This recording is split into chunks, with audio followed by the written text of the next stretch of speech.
mundo que viu Madame Teia está detonando o filme, com muitos até falando que é pior do que Morbius. Mas será que o filme é tão ruim assim ou estão exagerando? E o que fez esse filme ser um desastre completo? Bom, nesse vídeo você vai descobrir. Então, vamos nessa! Tá querendo aparecer, né? Um pouquinho, talvez. Fala pessoal, eu sou o Pedro e que atentado ao cinema, cara. É pra você ou se divertir com a ruindade ou ficar maluco com o crime que eles estão cometendo, né, ali em tela. Mas é o seguinte, eu primeiro vou contar as minhas primeiras impressões sem spoilers e depois eu vou contar o filme inteiro aí com spoilers e vocês vão entender que o pessoal não estava exagerando. Vamos lá, Madame Teia é pior do que Morbius? Eu acho que não. É um filme tão ruim quanto, mesmo nível de ruindade, mas eu acho que Morbius é um pouco pior, porque Morbius simplesmente é um filme sem final. Não é tipo Através do Aranhaverso, que também não tem final, mas que vai ter continuação. Não, Morbius está acontecendo, do nada acaba e não vai ter continuação. E corta, inclusive, por uma cena pós-crédito que não tem nada a ver com nada. Madame Teia, pelo menos, tem um final. Um bom final? Não, mas tem um final. Então eu diria que assim, Morbius é nota 1 e Madame Teia 1.1. E a informação, os mesmos roteiristas de Morbius também escreveram Madame Teia, só pra vocês terem uma ideia do que é esse filme. Vou ser sincero, aquela cena inicial do Ezequiel matando a mãe da Cassie, não é spoiler, tá no trailer inclusive, aquilo já é um indício. Olha, o filme é daqui pra pior, porque essa cena é tão horrorosa, tão mal dirigida que, meus amigos... Mas aí, quando o filme de fato começa, quando tiver a Dakota Johnson, né, Cassie Webb, as interações dela inicialmente ali com o tio Ben, né, no caso só o Ben Parker, funciona, eles têm química juntos, mas aí quando a Cassie começa a ter suas visões, aí o filme fica totalmente uma zona. Inicialmente é uma zona proposital, pra gente, o público, ficar na mente da personagem, que também estava confusa com tudo aquilo acontecendo, só que o filme avança, a Cassie aprende a controlar os seus poderes, e a montagem da Cassie tendo suas visões continua uma zona completa. A história é simples, clichê e genérica, mas não é aquele clichê que pô, até vai, não, é um clichê, um genérico que incomoda, sabe? É cheio de frases de efeito, diálogos podres e, cara, tem uma cena que é o seguinte, a Cassie conversando com o maluco lá no Peru, da tribo das aranhas. Aí o cara fala o seguinte, quando você assumir a responsabilidade, um grande poder virá. E vendo essa cena, cara, eu tive essa reação. Eles literalmente pegaram a frase, com grandes poderes vem grandes responsabilidades, mudaram de ordem e...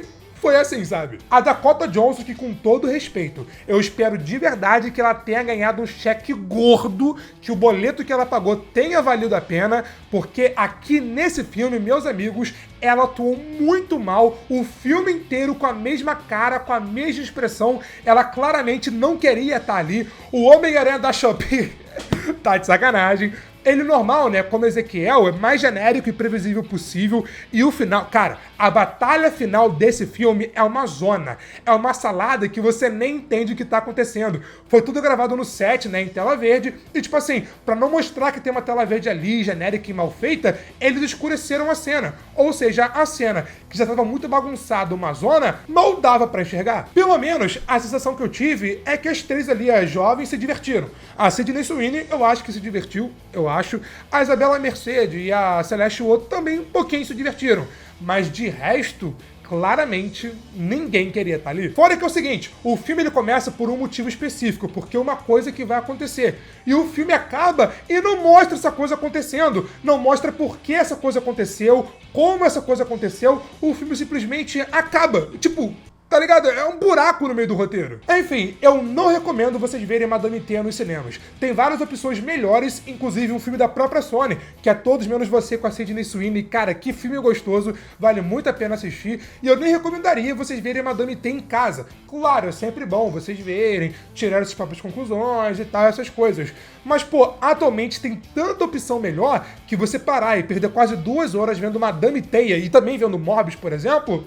não vale a pena? Eu vou tentar condensar a história e tentar arrumar essa bagunça. Seguinte, né, sabendo que a sua filha, que ainda estava na sua barriga, nasceria com uma condição neurológica rara, a Constance Webb, a mãe da Cassie Webb, vai até uma floresta no Peru para achar uma aranha rara, uma aranha que seria capaz de curar qualquer tipo de doença. Ela levou consigo um guarda-costas chamado Ezequiel, mas logo após a Constance achar a aranha, o Ezequiel matou todo mundo ali, atirou na Constance, pegou a aranha e meteu o pé. Logo depois, ela foi encontrada pelo clã Las Aranhas, que meio que protege a aranha, né, ali na floresta. Mas eles não conseguiram salvá-la, e salvou apenas a Cassie, que nasceu sem nenhuma doença e ainda com poder diferenciado. O poder dela é ver o futuro. Ela inicialmente não sabe como controlar isso, acontece mais sem querer, né, contra a vontade dela, mas ao longo do filme ela aprende a controlar e usa isso ao seu favor. Em paralelo a essa parte, a gente vê que o Ezequiel se deu bem, ficou ricaço e tal, ganhou poderes, mas ficou amaldiçoado. Ele ganhou super força e resistência, pode escalar paredes, não pode soltar teias, mas, por exemplo, se ele encostar na pessoa, o veneno da aranha vai pra pessoa e vai matá-la. Ele foi amaldiçoado porque todos os dias desde então, desde que ele roubou a aranha e foi picado por ela, ele tem um pesadelo vendo a sua morte. Ele tem sonhos de como ele vai morrer, que a aranha que ele roubou vai sumir, 3 mulheres-aranhas vão aparecer e vão matá-lo. Então agora que a tecnologia avançou o suficiente, isso em 2003, ele decide que vai caçar essas 3 mulheres-aranhas antes delas de fato se tornarem mulheres-aranhas, para assim tentar evitar a sua morte. Enquanto a Cassie, após encontrar justamente as 3 em um metrô e ter um vislumbre do Ezequiel matando elas, ela tenta ajudá-las e impedir o temido Ezequiel. Lembra que eu disse que o filme termina sem contar uma coisa muito importante? Então, seguinte, o filme acontece, literalmente a motivação da história é a seguinte: o Ezequiel, após roubar a aranha, ele sonha que 3 mulheres-aranhas vão no futuro aparecer e vão matá-lo. Justamente essas 3 jovens que vocês estão vendo aí na tela. Só que o filme termina e não mostra nem como, nem por que elas ganharam os poderes. Tipo, dá pra presumir que elas ganharam os poderes quando de alguma maneira a aranha saiu ali do quarto do Ezequiel, picou as 3 e assim elas ganharam os poderes. Mas, veja bem, dá pra presumir, porque o filme acaba e não conta como nem por que isso aconteceu, sabe? E também nem fala como elas conseguiram ali os seus trajes de heroína. Elas simplesmente têm o traje de heroína, vão virar heroínas, agora como e por que isso aconteceu? O filme não quer nem saber. Voltando ao filme, a Cassie, por coincidência, estava ali no metrô e encontra justamente as 3 jovens que o Ezequiel está caçando. Ela tem um vislumbre do Ezequiel matando cada uma das 3, então, vendo isso, ela resolve ajudá-las e consegue tirá-las dali. Agora vem o meio do filme, que é o seguinte: após a Cassie conseguir salvá-las, ela volta para sua casa para tentar achar respostas ali nas coisas da sua mãe, enquanto deixa as 3 ali na floresta, porque, teoricamente, elas estariam seguras, já que estariam longe do Ezequiel e longe de, né, tecnologia. A Cassie pediu 3 horas para ela voltar, mas quando a Cassie volta, elas não estão ali. Elas, na verdade, foram em uma lanchonete, foram ali jantar e depois ficaram dançando em cima da mesa para um grupo de meninos ao som de Britney Spears. Sim, eu tô falando muito sério. Mas aí o Ezequiel aparece e mata as 3. Mas aí o filme revela que isso, do Ezequiel aparecendo e matando as 3, inclusive o Ezequiel ele mata a Sydney Sweeney quebrando o pescoço dela em um banco, é uma cena rápida, mas sinistra, que era, na verdade, a Cassie prevendo o que vai acontecer. Mas aí, sabendo do que vai rolar, ela consegue impedir que isso aconteça, atropelando o Ezequiel assim que ele chegou no restaurante, e assim conseguindo salvar as 3. Aí elas ficam em um hotel, no meio de estrada, e se abrem uma para as outras, né? A Cassie fala que é órfã e cresceu achando que a sua mãe, simplesmente porque quis, foi a uma floresta caçar aranhas no último mês de gravidez, e que isso causou a sua morte. Aí a Julia fala que a sua mãe não aguentou a separação com seu pai e está internada, o seu pai não gosta dela e ela fugiu para ver se ele sentiria a sua falta. A aranha fala que o seu pai foi deportado e por isso ela mora sozinha e ainda deve aluguel. E a Matt fala que os seus pais simplesmente nem a queriam e não estão nem aí pra ela. Enfim, após uma se abrir pra outra, vocês entenderam o que eu quis dizer, então nem vem, a Cassie resolve que vai até o Peru para encontrar a tribo das Las Aranhas e entender um pouco os seus poderes.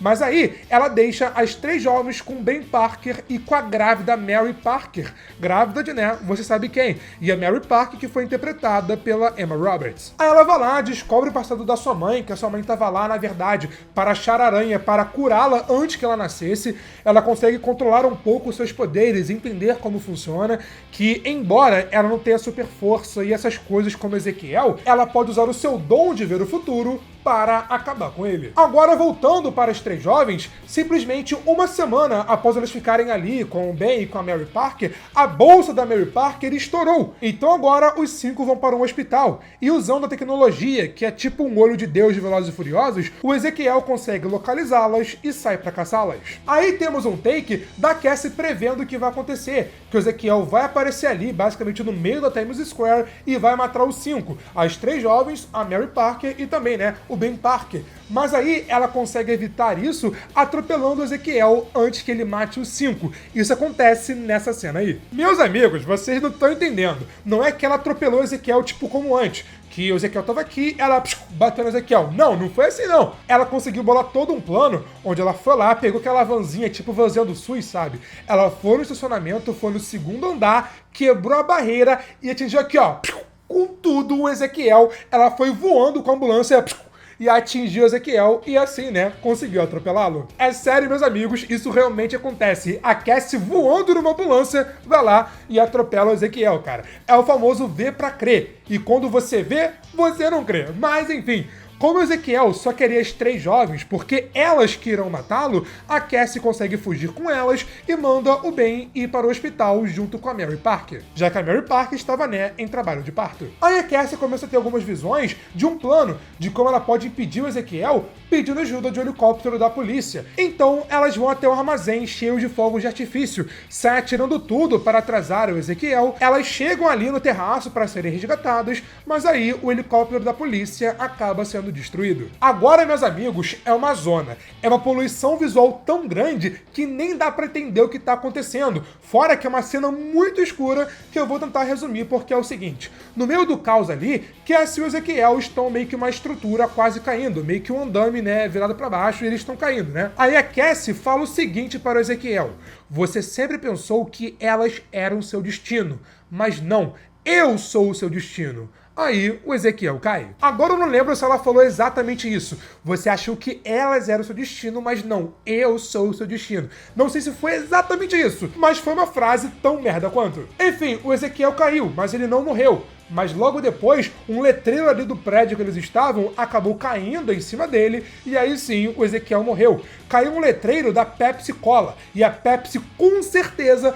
foi uma das patrocinadoras aqui de Madame Teia. Porque no começo do filme, cara, não tô de sacanagem, tem uma cena em que a Dakota Johnson chega no churrasco, pega uma lata de Pepsi e fica com a lata na mão por uns 3 minutos. A cena acaba e ela nem sequer abriu a lata. Voltando, após o Ezequiel cair e o letreiro cair em cima dele e ele morrer, quem também caiu foi a Cassie, mas ela, ao invés de cair no chão, caiu na água. E ali, quando ela estava sendo afogada, quando estava caindo, né, um dos fogos de artifício meio que passou de raspão na cara dela, meio que atingiu o rosto dela, e depois ela foi salva pela Sydney Sweeney, que no caso, né, é a Julia. A Cassie estava apagada, ela realmente se afogou e se machucou, mas aí, usando a tática que a Cassie ensinou para elas anteriormente, elas conseguiram, ó, reanimar a Cassie acordou bem, acordou viva, mas adivinha, agora ela está cega. Depois, a gente vê as 4 no hospital, com a Cassie falando que agora elas são uma família, e a gente também vê que o bebê Peter Parker nasceu e tá tudo bem. Se passa um tempo e vimos que a Cassie agora está com óculos escuro e de cadeira de rodas,